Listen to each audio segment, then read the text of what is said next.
Ողջույն սիրելի հայրենակիցներ, Հայքնյուզը շարունակում է իր եթերը։ Այսօր զրուցել եմ իրավապաշտպան Նինա Կարապետյանցի հետ։ Տիկին Կարապետյան, շնորհակալ եմ, որ այստեղ եք։ Շնորհակալ եմ հրավերի համար։ Վերջին շրջանում Նիկոլ Փաշինյանը պարբերաբար հանդես է գալիս եկեղեցին վարկաբեկելու եւ գրառումներով եւ ելույթներով։ Եկեք հասկանանք իրավական տեսանկյունից արդյոք երկրի ղեկավարը կարող է ներքաշվել եկեղեցու գործերին։ Դե նախ եւ առաջ վարկաբեկվում է նախ ինքը այդ բովանդակությամբ խոսույթ տարածողը, սկսենք դրանից, որովհետև այդ այն բառապաշարը չի, որը հարիր է պետական պաշտոնյա է, անկախ նրանից թե ինքը փոքր երկրի ղեկավար է, մեծ երկրի ղեկավար է, դա վայել չի ուղղակի կիրթ մարդուն եւ առհասարակ ժողովրդավար իրան համարող մարդուն վայել չի, որովհետեւ ուրիշի անկողինը մտնելը կամ այդ բառամթերքով զրույցներ տարածելը ժողովրդավարության հետ զրո աղերս ունեցող process է։ Իրավական իրավունք ունի, իհարկե չունի, որովհետեւ եթե մենք շարունակում ենք ընդունել, որ մենք ժողովրդավար երկիր ենք եւ իրավական երկիր ենք, իսկ իշխանությունները պնդում են դա, ես հակառակ տեսակետ ունեմ, որ մենք իրավական երկիր ենք եւ սահմանադրությամբ առնվազն գոնե գլխավոր օրենքը չար համարելը, դա սրբազան պարտն է մեզանից յուրաքանչյուրի, քանի դեռ այդ սահմանադրությունը գործում է։ Իսկ այդ սահմանադրությունը գործելու է ցավոք սրտի այնքան ժամանակ առայժմ, քանի դեռ Նիկոլ Փաշինյանը որոշ հրահարումներով, մասնավորապես Ալիևի հրահարումներով կամ պահանջով չի փոխել։ Այնպես որ սա օրենքից բխող, սահմանադրությունից բխող գործառույթ է եւ ոչ միայն նաեւ միջազգային մեր պարտավորություններից բխող process է, մենք պարտավոր ենք որպես պետություն հարգանքով վերաբերվել կրոնական հաստատություններին, այսինքն խղճի ազատությունը առայժմ մեր միջազգային պարտավորություններից մեկն է եւ այն չի կարող վերաբերվել միայն փոքրամասնություններին, այսինքն փոքր եկեղեցիներին կամ ոչ հիմնական, այսպես եկեղեցիներին, դա վերաբերվում է բոլորին, այդ թվում նաեւ հայ առաքելական եկեղեցուն եւ նրա հետևորդներին։ Այն ինչ որ հիմա կատարվում է, դա հակաօրինական, հակասահմանադրական գործողություններ են եւ իշխանությունները հերթական անգամ փորձում են իշխանության զավթում իրականացնել։ Այնպես ինչպես փորձեցին եւ բարեհաջող կարողացան իրականացնել արդարադատության ոլորտում SMS-ով մարդկանց աշխատանքից հեռացնելը, հիմա այլ փորձում են, ենթադրում են, մտածում են, որ կարող է SMS-ով նաեւ կաթողիկոս հեռացնել։ Շատ վատ պատկերացում ունեմ, որտեվ եթե արդարադատության ոլորտի հետ հասարակությունը իրան փոխկապակցված չի զգում, որովհետև որպես այդպեսին մենք արդարադատության համակարգ չենք ունեցել, ապա եկեղեցու հետ, այո, մենք ունենք շատ հարցերում տարաձայնություններ, անհամաձայնություններ, շատ իրադարձություններ ու դեպքեր են եղել ներկայումս շատ վաղ անցյալում, դրանից շատ ավելի վաղ անցյալում, ավելի ճիշտ 1724 տարվա կտրվածքով եղել են դեպքեր իրադարձություններ անհատներ, որոնք մեղմ ասած այդքան էլ ընդունելի չեն, բայց դա չի նշանակում, որ մեր պատմության այդ հատվածը կարելի է վերցնել ու SMS-ով աշխատանքից հեռացնել։ Իրավական համակարգ ինչպես պետք է պատժի SMS հաղորդագրությամբ մարդկանց աշխատանքից հեռացնողներին։ Դե այդպիսի համակարգ պիտի գոյություն ունենա, ես երկար տարիներ պնդում եմ, որ մենք չենք ունեցել եւ հիմա շարունակում ենք չունենալ արդարադատության համակարգ եւ այն ձևական գեղեցիկ փաթեթավորմամբ ինչ որ ներկայացվում է մեր հասարակությանը, դա իրականության հետ աղերս չունեցող process է։ Բոլոր ժամանակներում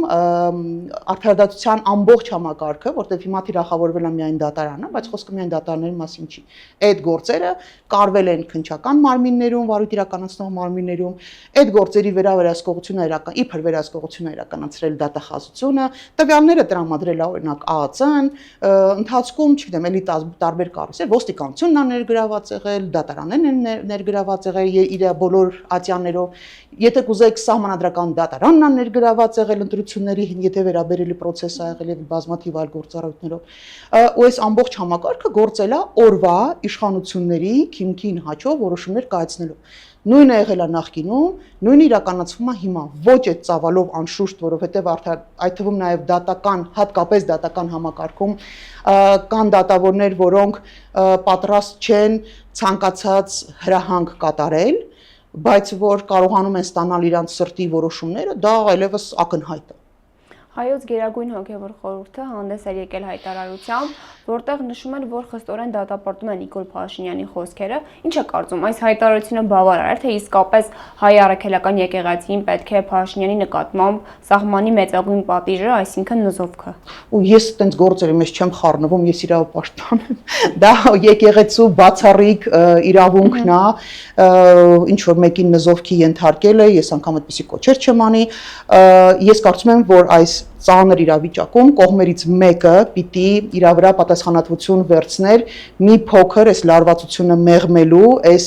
համատարած ատելությունը մի փոքր հանդարտեցնելու եւ առնվազն գոնե եկեղեցին իր այս հայտարարությամբ, եթե նախկինում կային առանձին հոգեվորականներ, որոնք մեղմ ասած այդքան էլ ընդունելի բառամթերքով ու կոչերով չեն հանդես եկել, այս կոչը ինքը շատ զուսպ էր, շատ հավասարակշռված էր եւ 1724 տարվա պատմություն ունեցող կառույցին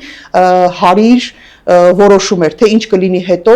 դա թողենք եկեք ասում Աստծուն, Կեսարին, ես եկեղեցի գործերի մեջ ի տարբերություն վարչապետի ինձ իրավունք չեմ տալի խառնվելու, առնվազն գոնե այն հարցերում, որոնք հաստատ ինձ վերաբերելի չեն։ 5 իրավապաշտպանների նախաձեռնությունը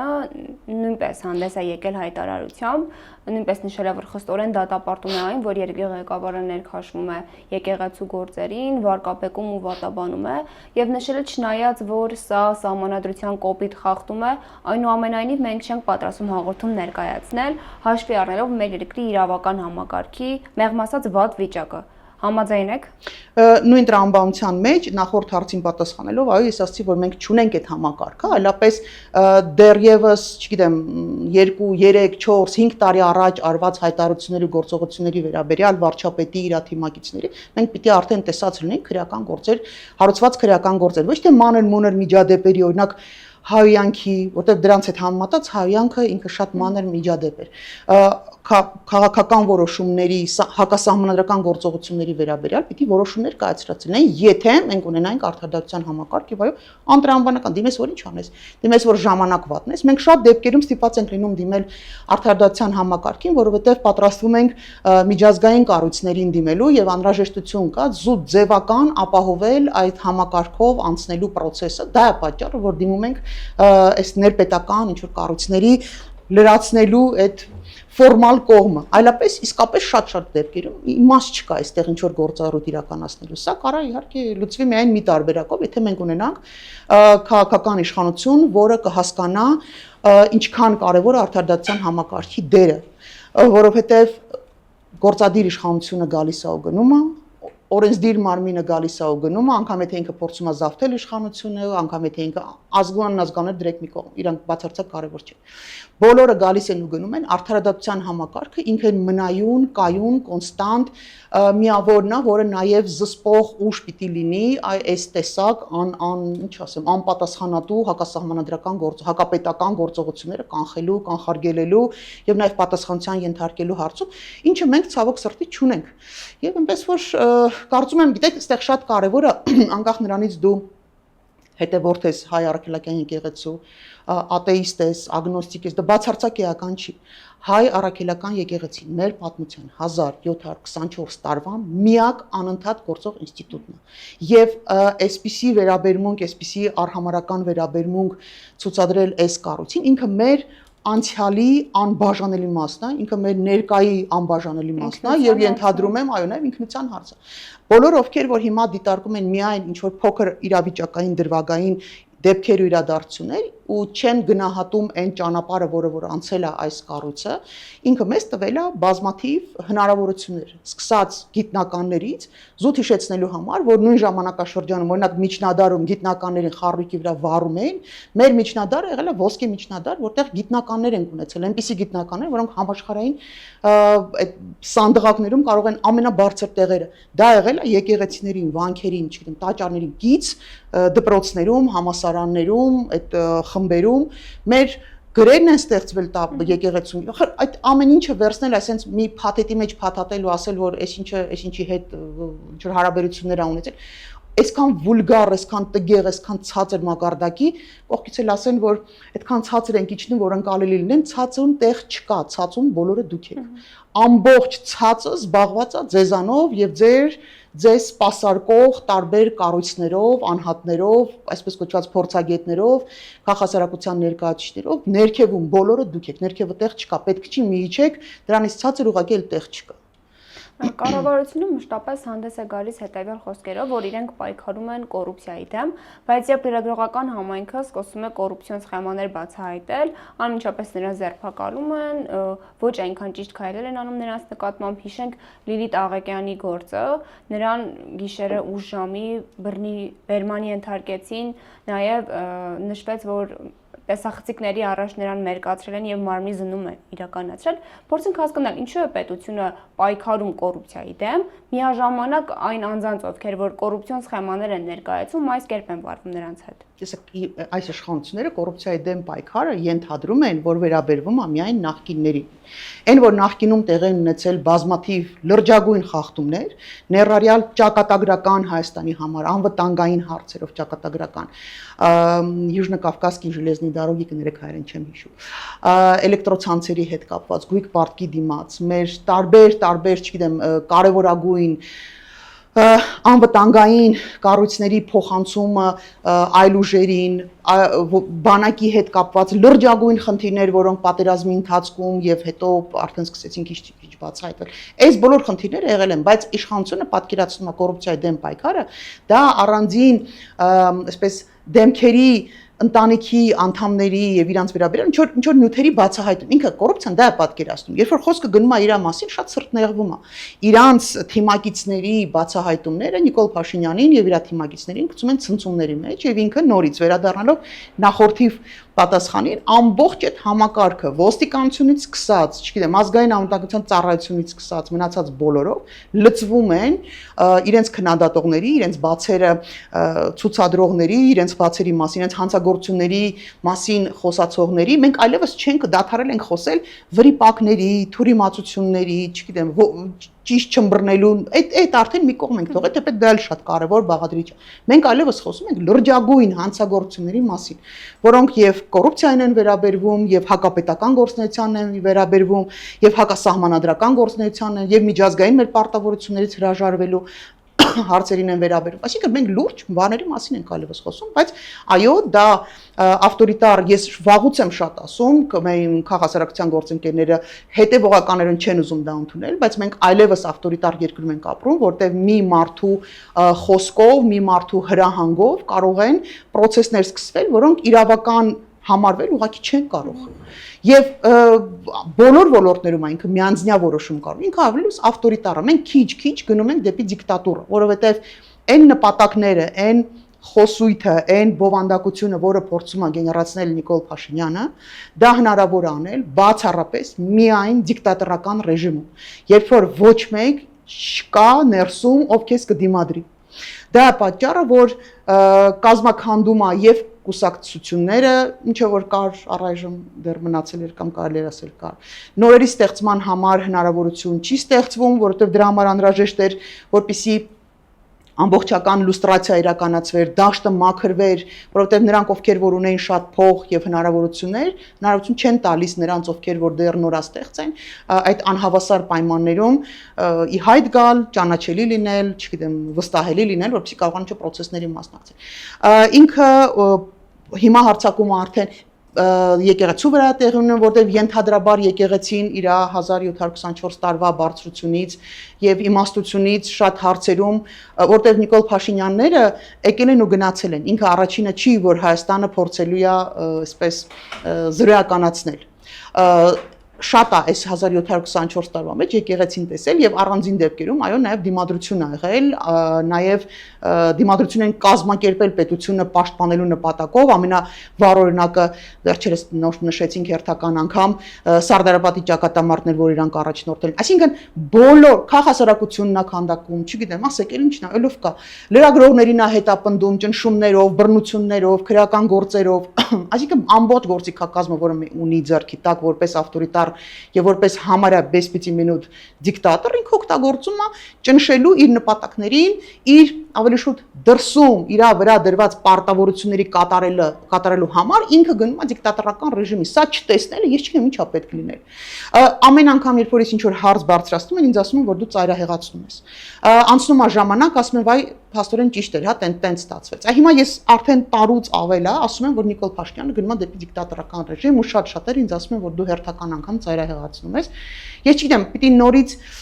շոշափելի լինի մաշկի վրա այդ մարդկանց վերաբերյալ քրեական գործեր հարուցվեն, որ հասկանան, որ այո, դա իսկապես այդպես է թե չէ, բայց ինչ ասեմ, հասարակությունը ուղղակի պիտի հասարակությունը շատ լավ իր համար հասկանա։ Մենք չպիտի թույլ տանք որևէ մեկին, անկախ անունազգանուններից, անկախ նրանից մենք ինչ-որ մեկին համակրում ենք, չենք համակրում, ժամանակին ձայն տվել ենք, թե չենք տվել, մենք պիտի հետևողական լինենք, որ մեր երկիրը հանկարծ չգնա դիկտատորական ռեժիմի, որը հնարավորություն է տալու ցանկացած որոշում, հակապետական, հակահայկական որոշումները կյանքի կոչել։ Հիշենք նաև Արթուր Շախոյանի գործը, որին ուղիղ եթերում ծեծի ենթարկեցին միայն այն բանի համար, որ նա իր սահմանադրական կարգով ընդհանրապես իր ազատ խոսքը արտահայտեց։ Դուք այս մասով ինչ մտահոգություններ ունեք։ Ինձ համար որովհետեւ ես էլի տեսե բազմաթիվ այլ դեպքերում ժամանակներում, ես էլ եմ հին 1724 տարեկան չեմ, բայց էլի հին եմ ու շատ դեպքեր իրադարձություններ եմ տեսել, անձամբ եմ տեսել, ձայնագրություններով եմ տեսել եւ մարդ ծեծելը դա ինձ համար զարմանալի չէ։ Ինձ համար շատ զարմանալի էր եւ շատ խիստ դատապարտելի էր, երբ որ այն ուժերը, որոնք իրանց դիրքավորում են որպես ներողություն, դիրքավորում են որպես ժողովրդավար ուժեր, խոսում են ժողովրդավարության մասին, խոսում են արևմուտք գնալու մտքերի, մտադրությունների մասին, հանկարծ սկսում են արդարացնել ուղիղ եթերում բռնությունը բացատրելով, որ ամենաանհավանական բացատրությունը տալով, որ իբր բանը, հա, այդ թաղապետը գնացել էր Բուչա եւ դա իրան չներվեց։ Զուտ, չգիտեմ, գուցե հասարակության ճնշող մեծամասնությունը չգիտի, Պուտինի այստեղ Երևան գալու ժամանակ մենք գործընկերոջս հետ, Նատայի հետ Մարտիրոսյան, որը Հելսինկյան ասամբլեայի Երևանի գրասենյակի ղեկավարն է, ես ու Նատան երկուքին գնացել ենք եւ Պուտինի մեքենայի դիմաց կանգնել ենք պլակատներով, դա 19 թվականն էր։ Հիմա մի հոգու Բուչա գնալն էր ավելի վիրավորական կլիներ Պուտինի համար, թե երկու կնոջ մեքենայի դեմը կանգնել ու այդ պաստառները Պուտինի դեմ ուղված պաստառները պահելը։ Հիմա եթե պատժելու լիներ, մեզ պիտի վաղուց, չնայած Երևանում տրամվայ չկա, բայց մեզ պիտի հատուկ գիծ գցեն, մի հատ տրամվայ տակ գցեն ինձ ու Նատային։ Եթե դա չեն արել, այս բացատրությունը, գիտեք, նու ախր չափ կա, էլի, ստին էլ չափ կա։ Բացատրում էին, որ բանը ժողովրդավարությունը պետքա բռունցքներով պաշտպանել։ Ես համաձայն եմ, որ ժողովրդավարությունը ավելի շատ պաշտպանության կարիք ունի, քան մնացած կառավարման ձևերը։ Բայց այն ինչ որ իրան կարեցին, դա բռունցքներով պաշտպանել չէր, դա ժողովրդավարության պաշտպանություն չէր, դա խուլիգանական գործունեություն էր, որտեղ անգամ գիտեք, եթե օրենքից դուրս էլ մի պահ կանգնենք, այն որ բացատրում ասում դե տղայա հուզվել է, ինչ որ բանն ասե վիրավորվել է։ Ժորժան, անգամ տղայական չէր։ Դա որ ասում են որպես մարդ, որը մեծացել է կոնդի արվարձաններում, մարդ, որ տեսել է այդ ամեն ինչ իր աչքերով, դա տղայական չէ, 10 հոգով մեկուն տփելը, դա տղայավարի չի, դա մարդավարի չի, դա անշնորհք է, դա հակասահմանադրական է, դա հակաիրավական է, դա հակաբարոյական է։ Եվ այս ամեն ինչը փաթեթավորել ու ներկայացնել, որ մենք ժողովրդավար ուժեր ենք, շատ ներողություն էլի ժողովուրդ չէ էլի։ Եվ այս իրավիճակում նորից ամենապրոբլեմատիկ հարցը ինձ համար այն է, որ բոլոր ուժերը, գրեթե բոլոր ուժերը փորձում են համատեղ ջանքերով ամենացածր, ամենաանբարոյական, ինչ ասեմ, արժանապատվությունը նվաստացնող վարքագիծը բերել ու սարքել նորմա։ Սրա մասին ամենաշատը խոսում է Շանթ Հարությունյան։ Ես իրան շատ շնորհակալ եմ դրա համար, որովհետև ինքը մենակով, միանձնյա, հետևողական այս բարոյականության մասին խոսում էր ու շատերը իրան ծաղրի են ենթարկում, որովհետև ասում են, «Տես ինչ խնդիրներ ունենք եւ ինչի մասին ես դու խոսում», բայց սա շատ կարեւոր է։ Մենք պիտի թույլ չտանք, որ որևէ մեկը մեր մարդկային արժանապատվությունը, մեր ազգային արժանապատվությունը, մեր արժեքները, մեր գաղափարները, մտքերը, ինչի համար մարդիկ զոհվել են, ինչի համար մարդիկ պայքարել են, ամբողջ կյանքն են ներդրել այդ պայքարը կյանքի կոչելու, պրոդուկտ ստեղծելու համար, գա ինչ որ մեկը, ինչ որ մարդիկ ու դա զրոյականացնեն ու ոտի տակ առնեն։ Սա չի կարելի թույլ տալ։ Ամեն մեկը իր համար պիտի որոշի, ինքը համաձայնվում է այդ անբարոյականության մեջ ապրել,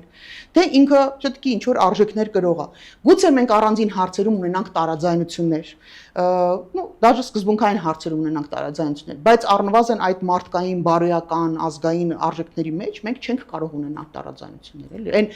հաստատուն, կայուն միավորների վերաբերյալ չեն կարող լինել տարաձայնություններ։ Վերադառնալով առաջին հարցին եկեղեցի հետ կապված, օրինակ կարող ենք շատ ու շատ դեպքեր դարձությունների մասին տարբեր տեսակետներ ունենալ, օրինակ եկեղեցին իր շատ առաջնորդների գործունեության մասին մի տեսակետ ունի։ Հասարակության մի մասը, պատմաբանները, չգիտեմ,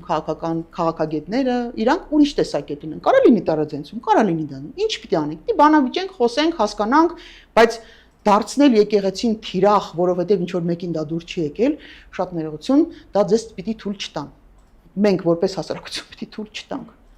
Մոտ 1 ամսվա վաղեմություն ունեցող Նիկոլ Փաշինյանի աղմուկահարույց արտահայտությունը հաստատ լսած կլինեք, բոլորիդ կտանեմ ԱԱԾ-ի նկուղ։ Բայց որքանով մենք ենք տեղյակ, այս պահին ԱԱԾ-ի նկուղ հասկացություն որպես այդպեսին գոյություն չունի։ Ու մենք կարող ենք ասել, որ սա ձեր նշած դիկտատորի պահվածք է, քանի որ այս արտահայտությունը պարունակում է բացահայտ սպառնալիքներ։ Նիկոլ Փաշինյանը ոչ թե հաշտ չէր նրա հետ, որ ինչ որ մարդկանց կարող էին տանել ժամանակին ԿԳԲ-ի պատվալներ կամ ուրիշ տեղի պատվալներ, ոչ թե հաշտ չէր նրա հետ, որ ոստիկանությունը անհամաչափ ուժ էր կիրառում, ոչ թե հաշտ չէր նրա հետ, որ կամպրոմատներ էին հավաքում հատուկ ծառայությունները ու մարդկանց շանտաժի էին ենթարկում, ոչ թե հաշտ չէր նրա հետ, որ մենք արդարադատության համակարգ չունենք, այլ հաշտ չէր նրա հետ, որ կար ինչ որ մեկը ով հրաման էր տալի ու իր դեմ դա օգտագործվում էր։ Հիմա երբ որ այդ նույն հրամանները տալիս է իրար, երբ որ այդ նույն ծառայությունները այդ կամպրոմատները, այդ անկողնային կեղտոտ պատմությունները բերում են տալիս են իրան, ինքն էլ դուրս է գալի, իրան թվում է թե շատ տենց ինչ ասեմ, իր երազած կինոյի տղու նման թափա տալիս, սեղանին դնում ու քննարկման առարկա դարձնում մարդկանց ինչ որ ինտիմ հարաբերությունները, այս իրա հետ այս մարդը հաշտ է, իր խնդրեմը ոչ թե համակարգի այլանդակ ու այլասերված լինելն էր, այլ այն էր, որ ինչ որ մեկը իր վերաբերյալ հրամաններ տալու դա կատարում են։ Հիմա երբ որ ինքն է այդ հրամաններ տվողը, ինքը լրիվ հաշտ է։ Ինքը այսենց էյֆորիայի մեջ է, այնքան, գիտեք, ասում են, ստրուկները չեն երազում ազատության մասին, հոգով ստրուկները երազում են սեփական ստրուկները ունենալու մասին։ Այս սա հենց այս պատմության մասին է։ Դու չես երազում ազատության մասին, դու չես երազում անկախության մասին, դու չես երազում արդարադատության համակարգ ունենալու մասին, դու երազում ես, որ այդ համակարգը քեզ ենթարկվի, դու լինես այս համակարգի, այս երկրի պապան լինելու երազանք ես այսպես փափագում, բայց գիտեք, ասում եմ, պապան պիտի արժանի լինի պապա լինելու, ամեն անցնող դառնող չի կարա համարվի պապա եւ առհասարակ ժողովրդավար երկրները պապաներ չունեն։ Ժողովրդավար երկրներում կան ինստիտուտներ, որոնք որ գործում են, պիտի գործեն ավելի շուտ, անկախ նրանից, թե ով է երկրի ղեկավարը։ Ամենավառ օրինակը Տրամփն է։ Եկել է հենց լրիվ համակարգից դուրս մարդ, ինչ որ գործողություններ անում, սկին ներսում չեն հասկանում ինչ է ուզում առածելնելու ունած թե մենք, բայց կա համակարգ, որը հավասարակշռում է։ Կա արդարադատության համակարգ, որը անկախ նրանից այնտեղ Տրամփն է նստած, թե ով է նստած, ինքը բերում է բալանսի։ Որոշումները, այո, ինչ որ ժամանակ ցնցումների մեջ են գցում երկիրը եւ հարագից երկրները, բայց ինքը հետո բերում է դա արդարադատության համակարգը բալանսի։ Ցույց տվեք այդ արդարադատություն համակարգը Հայաստանում, որը կբերի բալանսի, այն որ ասում են բարեփոխում ենք, այն որ փեշով փող, Հայաստանի քաշով չափ փող են ծախսել, այդ համակարգը բարեփոխելու, այսպես կոչված բարեփոխելու համար։ Ցույց տվեք այդ բարեփոխված համակարգը, եթե Լիլիթ Աղեկյանին տանում են կալանքի ու Լիլիթի խոշտանգման վերաբերյալ հայտարարությունները դատավորի մոտ արձագանք չեն գտնում։ Դա ձեր բարենորոգված, բարեփոխված արդարադատության համակարգը։ Խաղաղ պայմաններում սպանված զինվորների գործերով վարչապետին կից ստեղծվել էր հանձնաժողով, որը որ բացատրեմ ինչի եմ այսքան հերվից գալի, ստեղծել էր հանձնաժողով, որտեղ որ քննվեցին բազմաթիվ գործեր եւ վարչապետը ասել էր, որ բերեք այդ մարդկանց ցուցակը եւ ես տեսեք թե ինչ եմ անելու։ Դա խոստացել էր ծնողներին։ Բերեցին այդ ցուցակը, ես ձեզ պաշտոնապես հայտարարում եմ, որ այդ ցուցակից բազմաթիվ մարդիկ, ովքեր ոչ թե զանցանքներ, ոչ թե բաց թողումներ, ոչ թե թերացումներ էին արել, այլ հանցագործ ու արդարադատության դեմ հանցագործություններ էին արել,